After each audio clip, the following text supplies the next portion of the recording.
Last month I turned an age I am not going to say out loud. And somewhere between the birthday cake and the part where I smiled and said, "I'm fine, honestly, it's just a number," I had a very quiet, very private moment of looking at my life and thinking, is this it?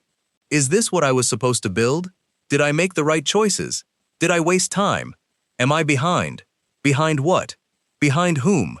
Nobody talks about this part. Not really. You joke about it. You buy a slightly impractical item.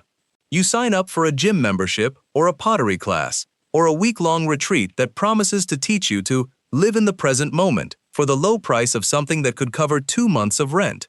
And then you go back to your life. And the question is still there. Here is the thing nobody told me until I went looking. Prehistoric humans did not have midlife crises. Not one documented case across 300,000 years of Homo sapiens existence. And it is not because they died young. That is the thing everyone assumes. Yes, average life expectancy was lower, but that average was dragged down by infant and child mortality. Adults who survived to adulthood in hunter-gatherer societies frequently lived into their 50s and 60s. They had middle age. They had time. They just did not spend it in crisis. Hi, I'm Marin Still, and last month I turned an age I am not going to say out loud. And today, I finally figured out why that bothered me as much as it did. Here is what the evidence actually shows. David Linden at Johns Hopkins University, whose work on the neuroscience of pleasure and desire produced the book The Compass of Pleasure, argues that the human brain's reward system evolved in an environment of scarcity and immediacy.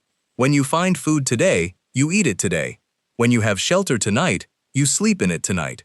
The brain was never designed to evaluate the accumulated sum of a life. It was designed to respond to right now. The midlife crisis, that specific modern phenomenon of sitting in a life you technically chose and feeling a profound wrongness about it, requires a very particular cognitive architecture. It requires the ability to hold your entire past in one hand, your projected future in the other, and weigh them against some imagined ideal version of both. It requires what psychologists call temporal self-appraisal, the capacity to evaluate yourself across time. And here is the thing about temporal self-appraisal. It is miserable when the conditions are right, and your ancestors never had those conditions. Marshall Solins, in his landmark 1968 work that coined the term original affluent society, documented what happens when you study how much time hunter-gatherers actually spend worrying about the future. The answer is almost none. Not because they were incapable of it, because the structure of their lives did not reward it. Food could not be stored indefinitely. Possessions could not be accumulated beyond what you could carry. Status could not be banked. The architecture of hunter-gatherer life made future anxiety structurally pointless. You could not be behind. There was nothing to be behind. Christopher Boehm, at the University of Southern California, whose decades of fieldwork produced the book Hierarchy in the Forest, documents something extraordinary about egalitarian hunter-gatherer societies.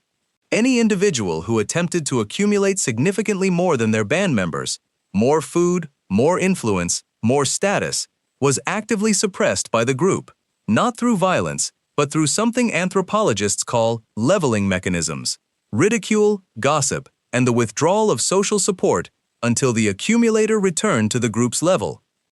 This is not poverty. This is not oppression.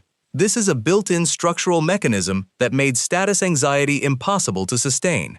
The moment you started comparing yourself to your neighbor and finding yourself wanting, or finding yourself superior, the group itself corrected the comparison, because the comparison threatened everyone's survival. Stay with me. It gets weirder. Timothy Kasser at Knox College has spent his career studying what he calls the high cost of materialism, the relationship between extrinsic goal pursuit, money, status, image, achievement, and psychological well-being. His research, documented across multiple cultures and income levels, consistently shows the same thing. People who organize their lives around extrinsic goals report significantly higher rates of anxiety, depression, and, this is the specific term, life dissatisfaction. Life dissatisfaction. The feeling that your life, the actual thing you are living, does not match the life you were supposed to be living. That is the midlife crisis in its most precise clinical description. And it correlates almost perfectly with a society that has surplus. The more a culture develops the capacity to accumulate wealth, status, property, career achievement, the more its members develop the specific suffering of never having accumulated enough. Your ancestors could not accumulate enough because there was no enough. There was only now. So let us reconstruct what 45 actually felt like in a band of 30 people somewhere in the African savannah 60,000 years ago. You are not reviewing your career trajectory. You do not have one. You are not wondering whether you should have taken the other path, because there was only ever one path. Survive today, stay with your people, contribute what you can. You are not comparing your life to the highlight reel of 30 other people's lives, because there is no mechanism to broadcast a highlight reel. What other people have is visible, and immediate and physical. The comparison stops there. You are not worried about your legacy. The concept of a legacy requires a future-facing self, a version of you that exists after you die and can be evaluated by people who never met you. That concept requires writing, requires records, requires a civilization with enough surplus to care about abstractions. What you have instead is a fire. People who know your actual face. Work that has a beginning and an end within the same day. And the specific satisfaction, documented extensively by Csikszentmihalyi at the University of Chicago in his work on what he called flow states, of being completely absorbed in a task that matches your abilities. Mihaly Csikszentmihalyi spent decades studying what makes humans feel that their lives are worth living. His conclusion, arrived at through thousands of interviews across dozens of cultures, was that the experience people consistently described as most meaningful, most alive, was not achievement, not acquisition, not the accumulation of any kind of resource. It was flow, the state of being so completely engaged with what you are doing right now that the question of whether your life is going well simply does not arise. Your ancestors lived there, not as an achievement, as a default. The question, am I doing enough with my life, is structurally speaking, a question that only makes sense in a world with surplus. Without surplus, the question answers itself every day. You found food. You fed your people. You were enough. The day is complete.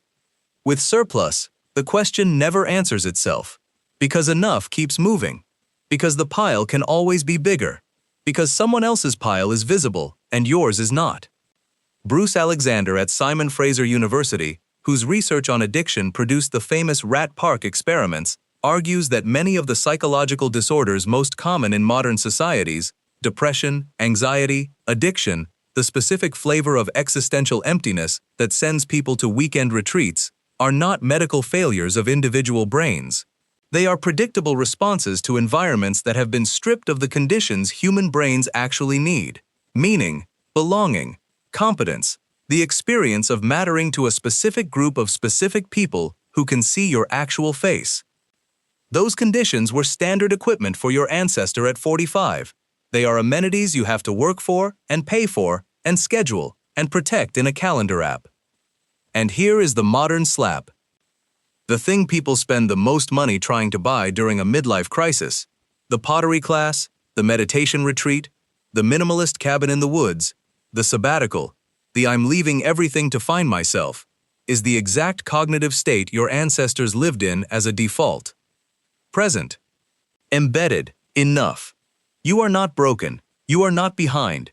You are a brain built for a world of immediacy and belonging, running inside a world of accumulation and comparison. The crisis is not in you.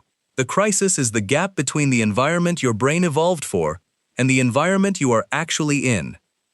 Your ancestor at 45 did not lie awake, wondering if they had made the right choices, not because they were simple, but because the structure of their life did not create the architecture for that question to live in.